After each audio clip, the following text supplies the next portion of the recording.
Sawadee-krap les amis, c'est l'heure du bilan de mes 23 jours en Thaïlande et on va passer à la partie itinéraire. Donc quand je suis arrivé de Philippines, j'ai atterri à Bangkok dans l'aéroport Don Muang. C'est pas le principal, c'est celui qui est plus vers les vols domestiques. Et puis d'emblée j'ai pris un train pour aller à Nakhon Pathom. Dès le lendemain matin, donc je suis arrivé le soir, j'ai dormi dans un hostel et le lendemain matin, tôt, hop, je suis parti et j'ai pris le train pour Nakhon Pathom, la fameuse ville où il y a le Shedi le plus grand du monde. Ce jour-là, précisément, en milieu de journée, il y a eu le fameux séisme qui a beaucoup impacté le Myanmar et un petit peu la Thaïlande. Où j'étais, j'ai rien senti. Après, donc le Shedi, c'était super. La ville est tranquille, elle est cool. On a un grand super, enfin partout, hein, il y a un night market, donc je ne vais pas le mentionner à chaque fois, mais il y a toujours un super night market. Et puis j'ai visité aussi le temple de Dragon, qui est à quelques kilomètres de la ville. J'ai pris un Grab pour y aller et c'est intéressant.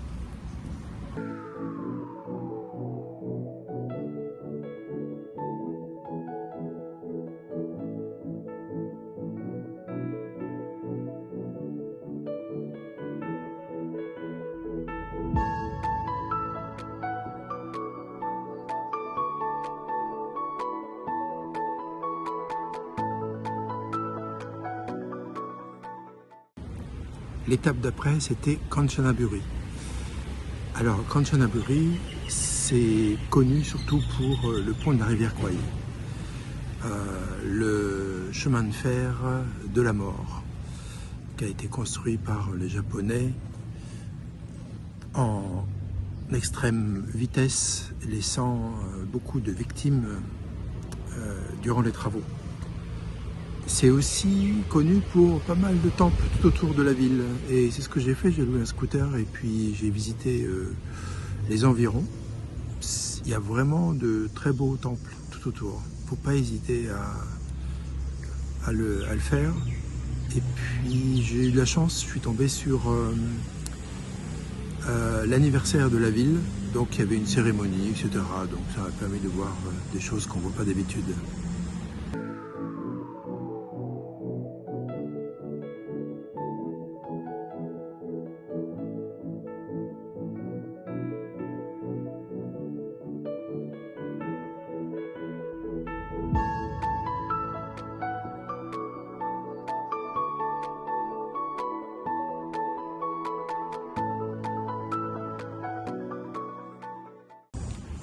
Ensuite, ce fut Ayutthaya.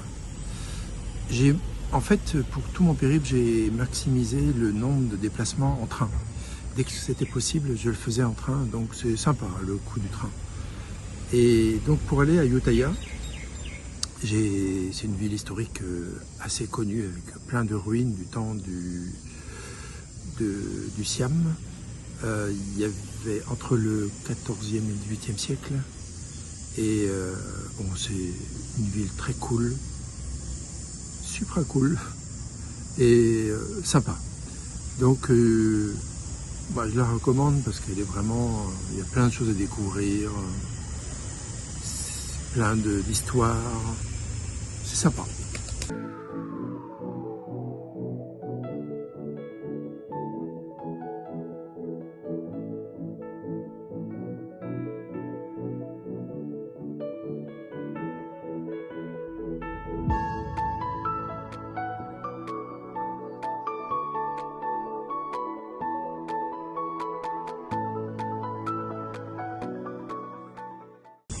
Ensuite, toujours par le train, je suis allé à Lopburi. Lopburi, Petite ville, plus connue simplement pour son temple avec des singes. Il y a un autre temple qui est bien plus conservé, mais celui qui était le moins conservé, c'est celui qui a été envahi par les singes, qui était déjà là avant le Covid-19. Ils se sont multipliés, ils ont été chercher leur nourriture dans la ville. La ville a dû faire en sorte de éradiquer cette population grandissante et qui devenait un peu agressive. Et du coup, quand j'y suis arrivé, c'était vraiment cool, hein, les singes.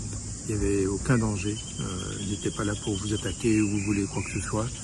J'avais peur pour mes lunettes. Le gars m'a dit non, il n'y avait pas de souci. Donc voilà, c'était surtout pour cet aspect-là de l'œuf pourri.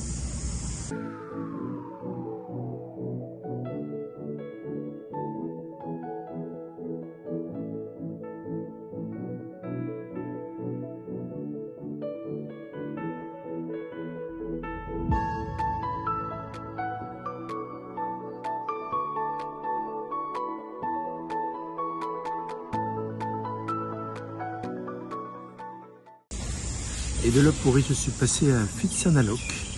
Là, c'était la ville où il y avait un temple, plusieurs temples, mais dont un avec le Bouddha le plus beau de Thaïlande.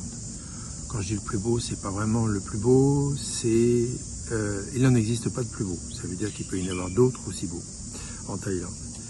Et c'est vrai, effectivement, c'était un beau temple, sympa. La ville est cool aussi.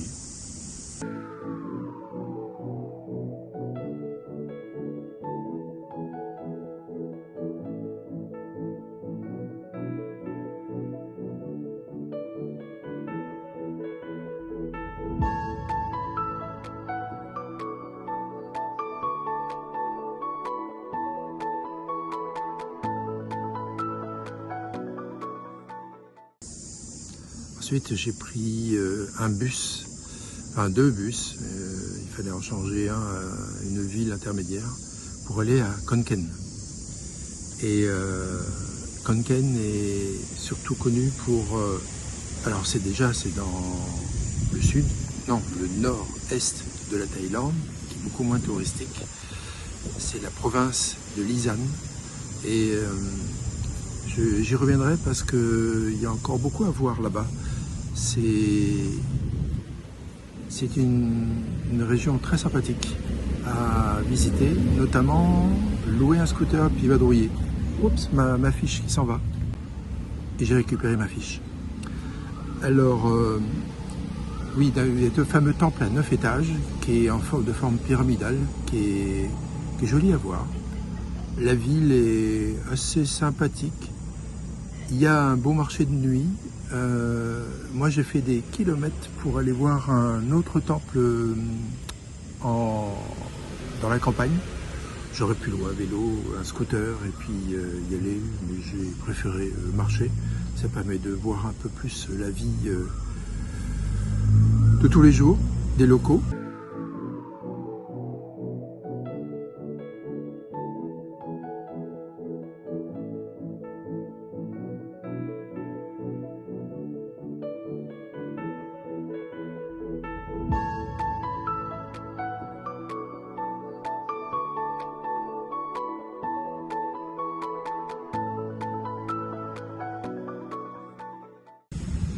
De Khon Kaen, j'ai pris le train pour aller à Udon Thani.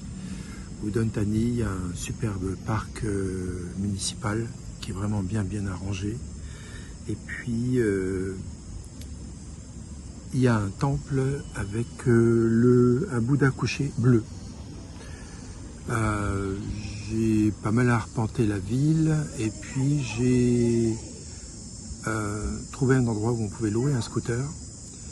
Et mon truc, c'était d'aller en scooter dans les environs, notamment voir le lac des lotus rouges. Bon, c'était pas la saison, donc je n'en ai pas vu. Par contre, juste à côté, il y avait une kermesse dans un temple. Je pense que ces kermesses qui ont eu lieu, là, c'était à l'approche du Nouvel An. J'ai vu qu'il y avait des villes qui fêtaient le Nouvel An plus que 3 jours, une semaine, et je pense que la kermesse fait partie des festivités.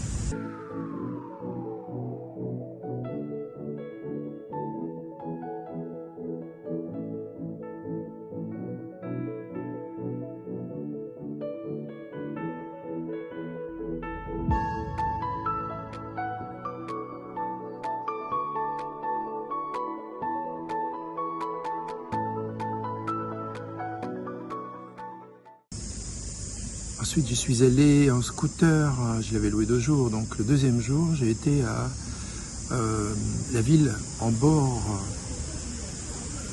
bordure du Mekong, qui est à la frontière avec le Laos, qui s'appelle Nong Khai. Mais pour y aller, j'ai choisi d'aller visiter le temple du lotus blanc, qui était construit très récemment en fait, je l'ai su après. Et voilà, donc si on passe par là, c'est sympa. Et j'avais aussi été voir le site, le musée archéologique de la ville de Banqiang, donc c'est pas très loin de Udon Thani. Et là, le musée est vraiment, je le conseille, il est vraiment très très bien fait. Il y a plein de mouches. Et donc, à faire. En plus, en scooter, vous découvrez la campagne, c'est cool. Je suis tombé sur une kermesse à nouveau aussi, donc c'est sympa.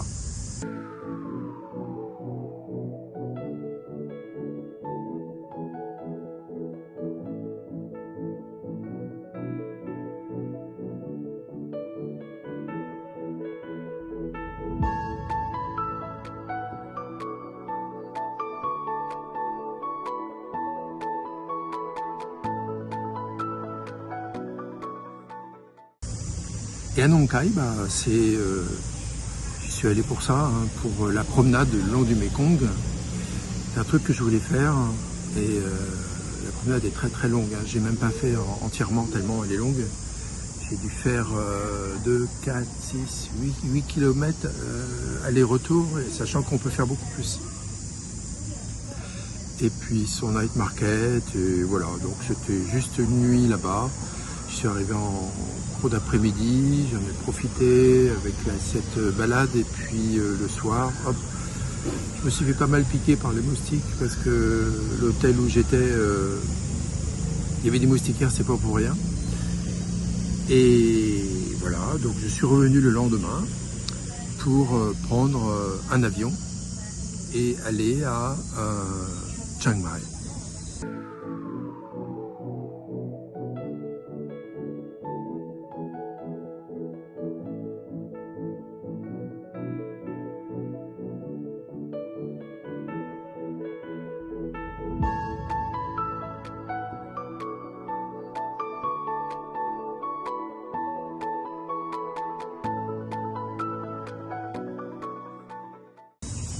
Pourquoi Chiang Mai? Parce qu'il y avait le Nouvel An et que de 1568, le Nouvel An Thaï, qui est le même d'ailleurs que celui du Cambodge. Et là, c'est des batailles d'eau, c'est la bonne ambiance. Chiang Mai, je me suis dit ça doit être sympa, et effectivement c'était très sympa. 3 jours de festivités. Et ce fut un moment que je me souviendrai souvent, longtemps. Il y a aussi pas mal de temples à voir dans Chiang Mai. Il y en a 36. J'en ai fait quelques-uns que je vous ai montrés, sans les nommer d'ailleurs, parce que je ne faisais pas de visite exprès. Mais juste pour montrer à quel point c'est assez riche. Pour la partie budget, j'y suis resté 23 jours et j'ai dépensé en baht 33 800, ce qui fait en euros 893,10 €, ce qui fait une moyenne de 1470 bahts par jour, donc 38,84 €. Mais si j'enlève le voyage par avion que je fais pour partir de Chiang Mai pour aller dans un autre pays, ça ramène le total à 25 338 bahts, ce qui fait 669,51 €, ce qui ramène donc la moyenne quotidienne à 29,12 €. Et ça tombe bien parce que c'était mon objectif de passer d'être à 30 € par jour. Donc 29,12 €, budget respecté. Les transports représentent 47%. Là, j'inclus le vol qui part de Chiang Mai pour aller là-bas, dans l'autre pays. Ça représente 416 €. L'hébergement représente 32% du budget. Ça représente 288 €. La nourriture, 11%, 98 €. J'ai distingué les boissons, 7%, 64 €. Et puis les activités, qui représentent 1,36%, donc 460 bahts, ça fait 12 €. Ça comprend les visites, les donations que j'ai pu faire. Des fois, on ne paye pas l'entrée, c'est une donation. Et un massage. Et puis des achats. Donc j'en ai eu pour 11,60 € d'achat. C'est la carte SIM et puis des rasoirs, les mouches. Et puis en divers, c'est les WC publics qu'il faut de temps en temps payer. Laver le linge, ça représente 3,50 € sur les 23 jours. Voilà, donc c'est un budget convenable pour 23 jours. On va dire que si vous restez un mois, faut compter à peu près 1 000 € quoi. Passons maintenant au côté vie pratique. Alors retirer de l'argent. Bon, on peut le faire dans tous les distributeurs d'argent, c'est très facile. Je n'ai pas utilisé cette méthode. Depuis que j'ai découvert Remitly, je l'utilise maintenant très souvent. Du coup, j'ai dû l'utiliser 2 fois, ça m'a suffi pour le budget que j'avais besoin. Et donc, je ne pourrais pas vous parler des montants prélevés à chaque retrait et de la limite, parce que j'ai dû le faire l'année dernière pendant mon bilan. La conduite, alors cool, les gens conduisent assez cool, il n'y a pas de... Ce ne sont pas des dangers sur la route. Location de scooter est très facile. Vous n'avez pas besoin de montrer votre permis, vous n'avez pas besoin de montrer quoi que ce soit, si ce n'est votre passeport, parce qu'ils en font la photocopie. Parfois, il faut donner une caution, parce qu'ils veulent retrouver leur scooter. Et puis, ils vous la rendent, bien sûr, quand vous revenez rendre le scooter. Et puis, la police. J'ai pas été arrêté, je l'ai pas vu beaucoup. Je veux dire que c'est assez cool. Quand je disais qu'on n'avait pas besoin de permis pour réserver, et c'est vrai, mais si la police vous arrête, vous avez intérêt à avoir votre permis national et international. Donc, sachez-le, c'est toujours...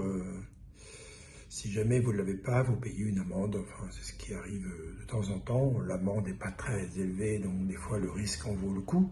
Pas besoin de visa pour l'instant, mais je crois qu'ils ont mis en place quelque chose pour... on est quoi? On est en avril?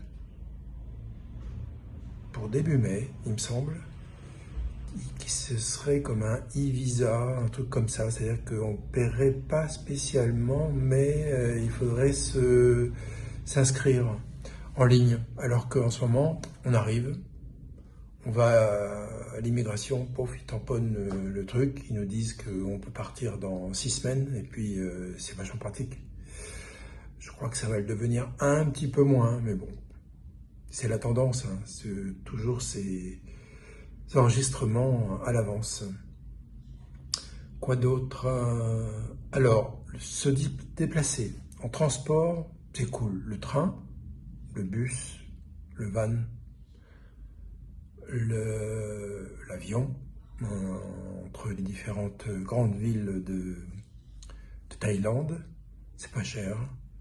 Le train est vraiment pas cher du tout, surtout si vous prenez le transport local, 3e classe, qui n'est pas si mal que ça. Voilà, donc non, c'est assez facile. Vous pouvez utiliser l'application One2Go qui permet de réserver carrément en ligne votre départ. Je l'ai fait une fois pour tenter, je ne l'avais jamais fait jusque-là. Bon, il prend une petite commission au passage. Vous pouvez vous débrouiller tout seul, normalement. Il y a les tuk-tuk, bien sûr, comme moyen de transport pour à l'intérieur des villes, qui sont différents selon les villes, avec un look totalement différent, à Ayutthaya notamment. Et puis, c'est toujours convivial et pas cher. Après, il y a les taxis. Donc là, les taxis, toujours demander à mettre le taximètre. Bon, moi, je vous conseille Grab, l'application Grab qui permet à l'avance de savoir combien on va payer. Et puis, une fois qu'on est d'accord, on valide. Et puis, le Grab, le premier qui est dans le coin, il vient vous chercher. C'est très, très pratique. Moi, j'utilise un peu plus maintenant. Logement, facile. Il y a plein de logements. C'est de bonne qualité. Enfin, en tout cas, quand on vient des Philippines, c'est de meilleure qualité. Les hostels sont propres, donc ce qui est avec dortoir.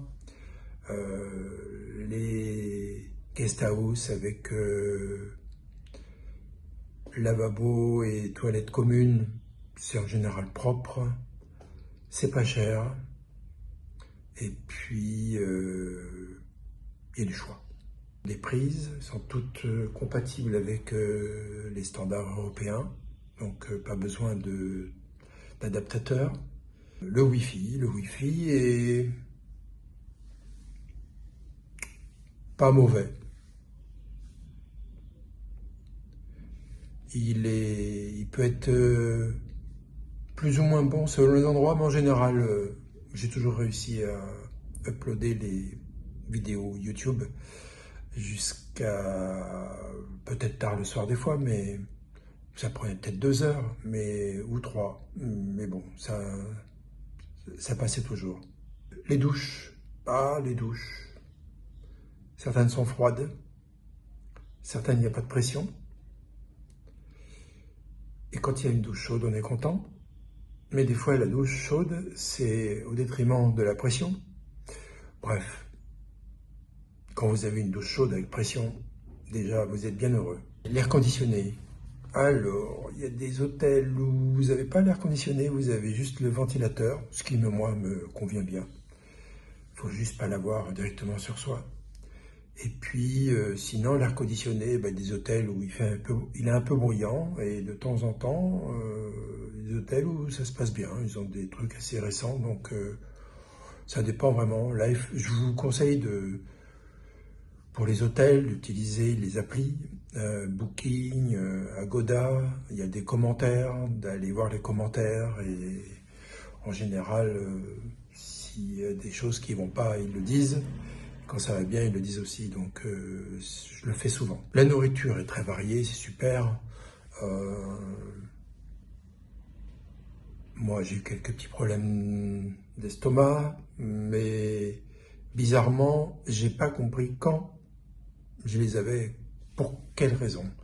Parce que il y a des fois, j'ai mangé vraiment typiquement thaï, il n'y a rien eu, et d'autres fois, voilà, j'ai eu des petits problèmes. Donc du coup, je pourrais pas dire. Maintenant, je fais comme si j'avais pas de problème, et puis quand le problème arrive, je gère.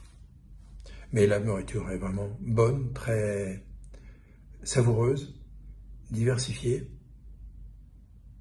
Non, bien, je recommande. Maintenant, il y a l'avion qui consiste à venir de Paris jusqu'à Bangkok. Donc là, les prix varient en fonction des opportunités. Et moi, j'ai eu de la chance, j'ai eu un vol pas cher du tout. Pourtant, je l'ai payé à la dernière minute, 380 €. Vraiment, c'est assez rare. Pour revenir, je pense que ça va être un peu plus cher. Mais bon, c'est la loi du marché. Et voilà, c'est tout ce que je peux vous dire maintenant. Donc, j'ai passé de belles journées en Thaïlande. Ça m'a complètement changé des Philippines. Beaucoup de temples, des temples, des temples, des temples. Et ça a changé des églises philippines. Mais du coup, les églises, j'en ai beaucoup moins visité au bout d'un certain temps là-bas, alors qu'ici, les temples, on a toujours, voilà, il y a toujours des temples qui sont plus ou moins beaux, qui ont toujours des choses à voir de l'intérieur. Donc, c'est rare d'avoir une vidéo, enfin une journée sans avoir vu un temple. Et puis voilà. Donc, Thaïlande, je recommande. C'est pas la première fois que j'y vais. C'est pas la dernière fois que j'y vais non plus, parce qu'il y a d'autres endroits que j'ai pas encore visités, que j'aimerais voir.